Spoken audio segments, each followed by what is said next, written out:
Premier chapitre. Lorsque j'avais 6 ans, j'ai vu, une fois, une magnifique image, dans un livre sur la forêt vierge, qui s'appelait Histoire vécue. Ça représentait un serpent boa qui avalait un fauve. Voilà la copie du dessin. On disait dans le livre, les serpents boa avalent leur proie tout entière, sans la mâcher. Ensuite ils ne peuvent plus bouger, et ils dorment pendant les 6 mois de leur digestion. J'ai alors beaucoup réfléchi sur les aventures de la jungle, et, à mon tour, j'ai réussi, avec un crayon de couleur, à tracer mon premier dessin. Mon dessin numéro 1. Il était comme ça. J'ai montré mon chef-d'œuvre aux grandes personnes, et je leur ai demandé si mon dessin leur faisait peur.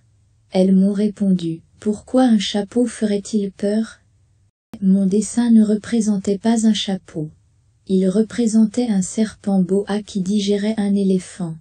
J'ai alors dessiné l'intérieur du serpent boa, afin que les grandes personnes puissent comprendre. Elles ont toujours besoin d'explications. Mon dessin numéro 2 était comme ça. Les grandes personnes m'ont conseillé de laisser de côté les dessins de serpents boas ouverts ou fermés, et de m'intéresser plutôt à la géographie, à l'histoire, au calcul et à la grammaire. C'est ainsi que j'ai abandonné, à l'âge de 6 ans, une magnifique carrière de peintre. J'avais été découragé par l'insuccès de mon dessin numéro 1, et de mon dessin numéro 2. Les grandes personnes ne comprennent jamais rien toutes seules, et c'est fatigant, pour les enfants, de toujours et toujours leur donner des explications. J'ai donc dû choisir un autre métier, et j'ai appris à piloter des avions. J'ai volé un peu partout dans le monde. Et la géographie, c'est exact, m'a beaucoup servi. Je savais reconnaître, du premier coup d'œil, la Chine de l'Arizona. C'est très utile, si l'on est égaré pendant la nuit. J'ai ainsi eu, au cours de ma vie, des tas de contacts, avec des tas de gens sérieux. J'ai beaucoup vécu chez les grandes personnes. Je les ai vus de très près. Ça n'a pas trop amélioré mon opinion. Quand j'en rencontrais une qui me paraissait un peu lucide, je faisais l'expérience sur elle de mon dessin numéro 1, que j'ai toujours conservé. Je voulais savoir, si elle était vraiment compréhensive. Mais toujours elle me répondait, c'est un chapeau. Alors, je ne lui parlais ni de serpent boa, ni de forêt vierge, ni d'étoiles. Je me mettais à sa portée. Je lui parlais de bridge, de golf, de politique et de cravate. Et la grande personne était bien contente de connaître un homme aussi raisonnable. Chapitre 2. J'ai ainsi vécu seul, sans personne avec qui parler véritablement, jusqu'à une panne dans le désert du Sahara, il y a 6 ans. Quelque chose s'était cassé dans mon moteur. Et comme je n'avais avec moi ni mécanicien, ni passager, je me préparais à essayer de réussir, tout seul, une réparation difficile. C'était pour moi une question de vie ou de mort. J'avais à peine de l'eau à boire pour 8 jours. Le premier soir je me suis donc endormi sur le sable à 1000 milles de toute terre habitée. J'étais bien plus isolé qu'un naufragé sur un radeau au milieu de l'océan. Alors vous imaginez ma surprise, au lever du jour, quand une drôle de petite voix m'a réveillé. Elle disait, s'il vous plaît, dessine-moi un mouton. Dessine-moi un mouton. J'ai sauté sur mes pieds, comme si j'avais été frappé par la foudre. J'ai bien frotté mes yeux. J'ai bien regardé. Et j'ai vu un petit bonhomme tout à fait extraordinaire qui me considérait gravement. Voilà le meilleur portrait que, plus tard, j'ai réussi à faire de lui. Mais mon dessin, bien sûr, est beaucoup moins ravissant que le modèle. Ce n'est pas ma faute. J'avais été découragé dans ma carrière de peintre par les grandes personnes, à l'âge de 6 ans, et je n'avais rien appris à dessiner, sauf les boas fermés, et les boas ouverts.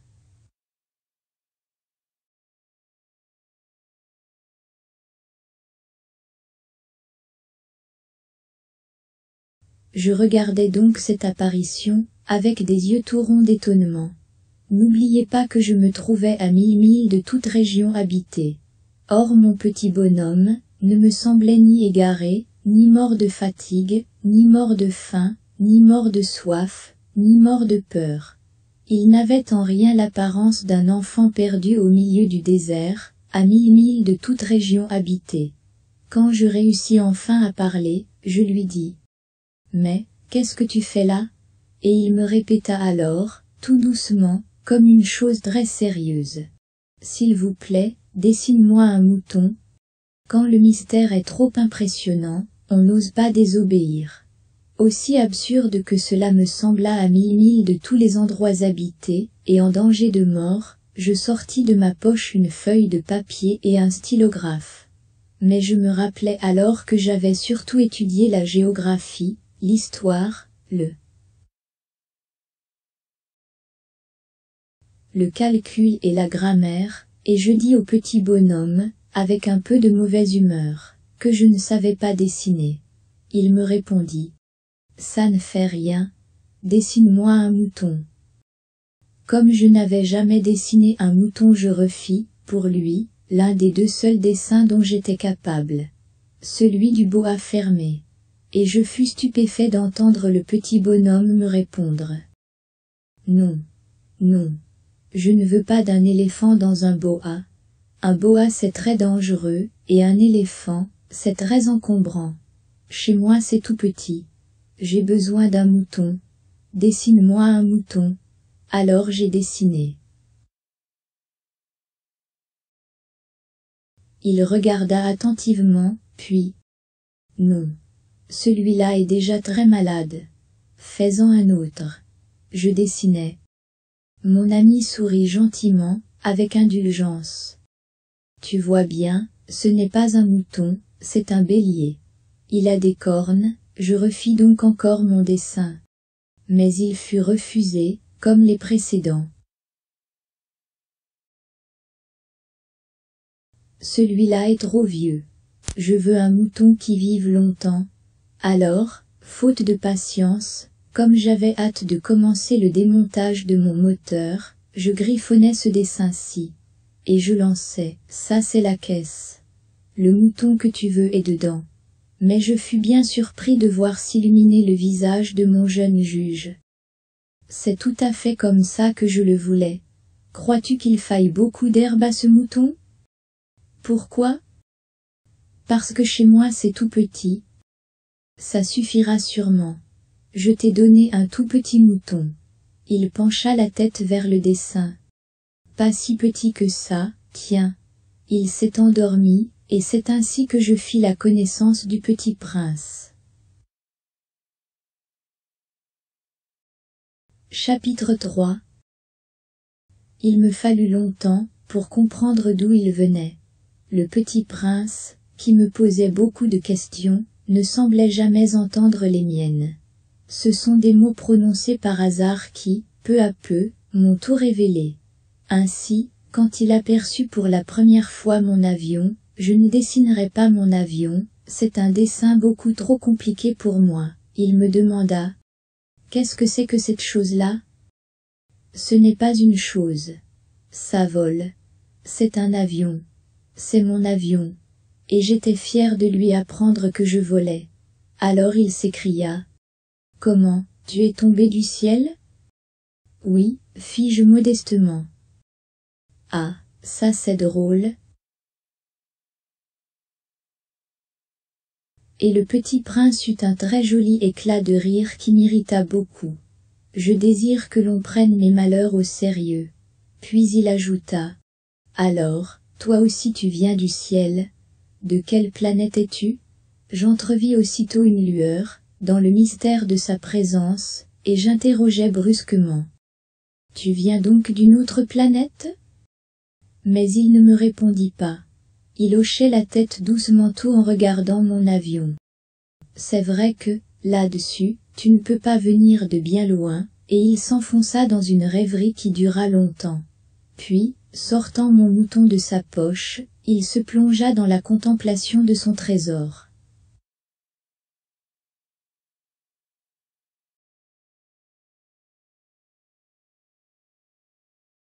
Vous imaginez combien j'avais pu être intrigué par cette demi-confidence sur les autres planètes. Je m'efforçais donc d'en savoir plus long. D'où viens-tu, mon petit bonhomme? Où est-ce chez toi? Où veux-tu emporter mon mouton? Il me répondit après un silence méditatif. Ce qui est bien, avec la caisse que tu m'as donnée, c'est que, la nuit, ça lui servira de maison. Bien sûr. Et si tu es gentil, je te donnerai aussi une corde pour l'attacher pendant le jour. Et un piquet. La proposition parut choquer le petit prince. L'attacher? Quelle drôle d'idée! Mais si tu ne l'attaches pas, il ira n'importe où, et il se perdra, et mon ami eut un nouvel éclat de rire. Mais où veux-tu qu'il aille? N'importe où. Droit devant lui. Alors le petit prince remarqua gravement. Ça ne fait rien, c'est tellement petit, chez moi. Et, avec un peu de mélancolie, peut-être, il ajouta. Droit devant soi on ne peut pas aller bien loin.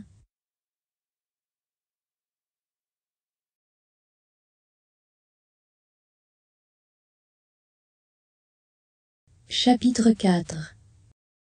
J'avais ainsi appris une seconde chose très importante, c'est que sa planète d'origine était à peine plus grande qu'une maison.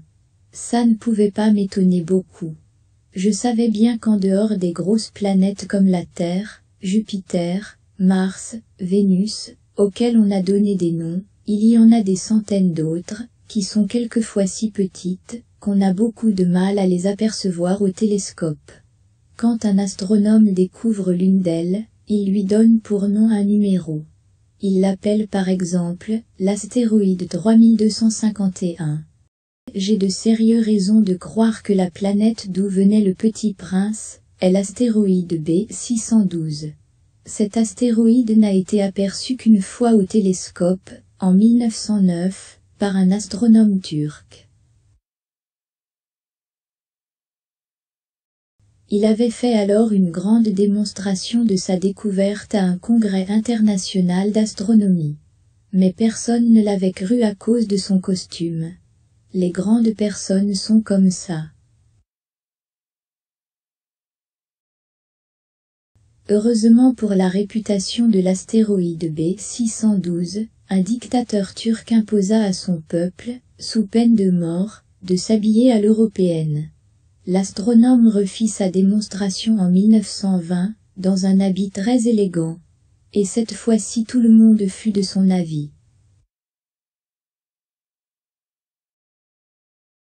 Si je vous ai raconté ces détails sur l'astéroïde B612, et si je vous ai confié son numéro, c'est à cause des grandes personnes. Les grandes personnes aiment les chiffres. Quand vous leur parlez d'un nouvel ami, elles ne vous questionnent jamais sur l'essentiel. Elles ne vous disent jamais. Quel est le son de sa voix? Quels sont les jeux qu'il préfère? Est-ce qu'il collectionne les papillons? Elles vous demandent, quel âge a-t-il? Combien a-t-il de frères? Combien paie-t-il?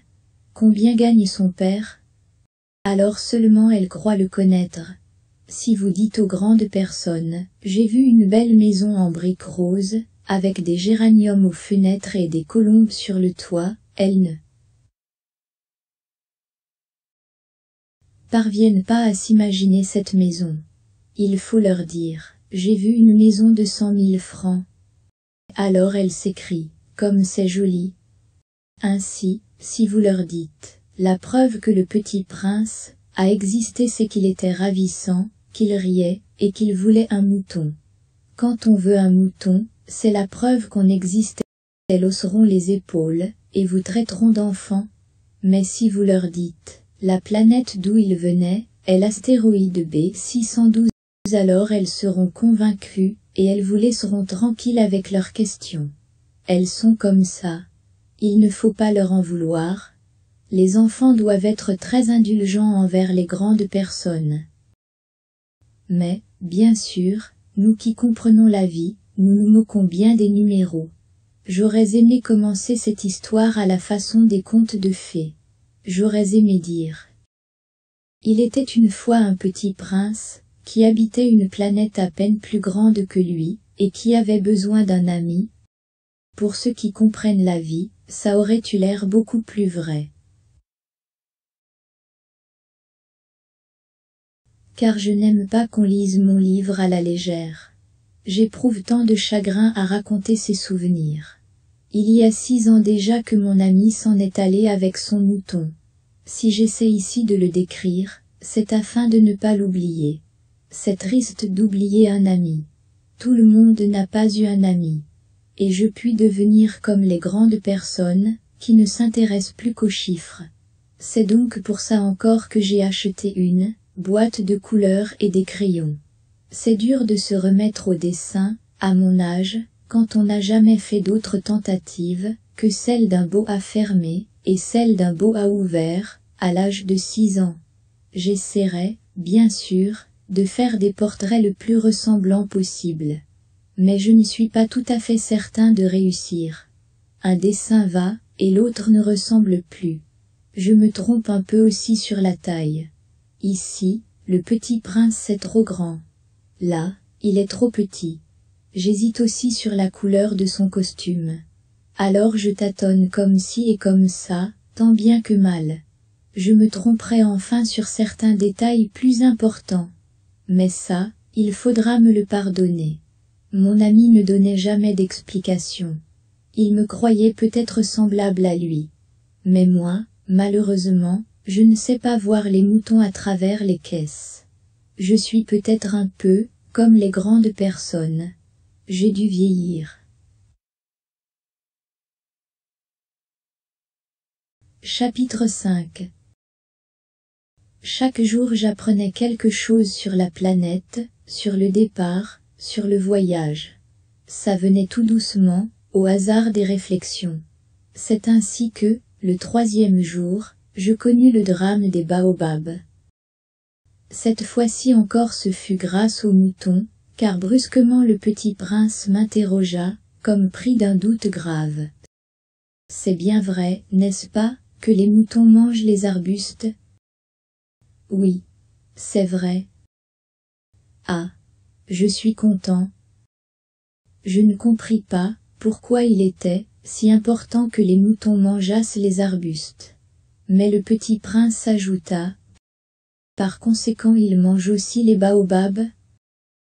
Je fis remarquer au petit prince, que les baobabs ne sont pas des arbustes, mais des arbres grands comme des églises, et que, si même il emportait avec lui tout un troupeau d'éléphants, ce troupeau ne viendrait pas à bout d'un seul baobab. L'idée du troupeau d'éléphants fit rire le petit prince. Il faudrait les mettre les uns sur les autres.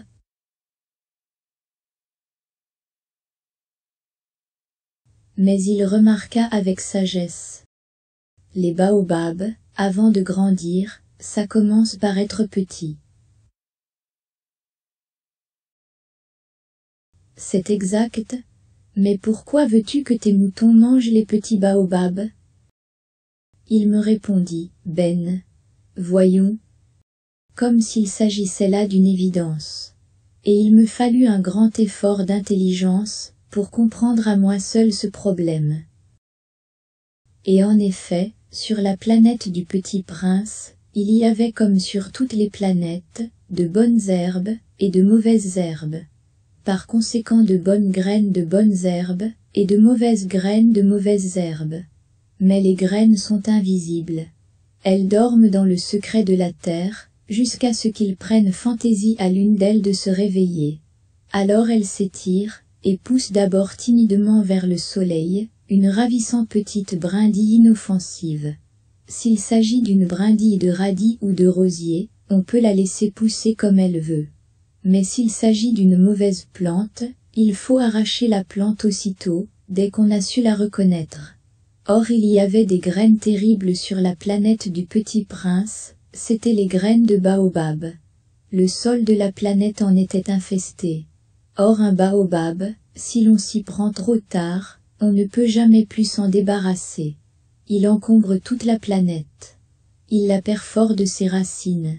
Et si la planète est trop petite, et si les baobabs sont trop nombreux, ils la font éclater.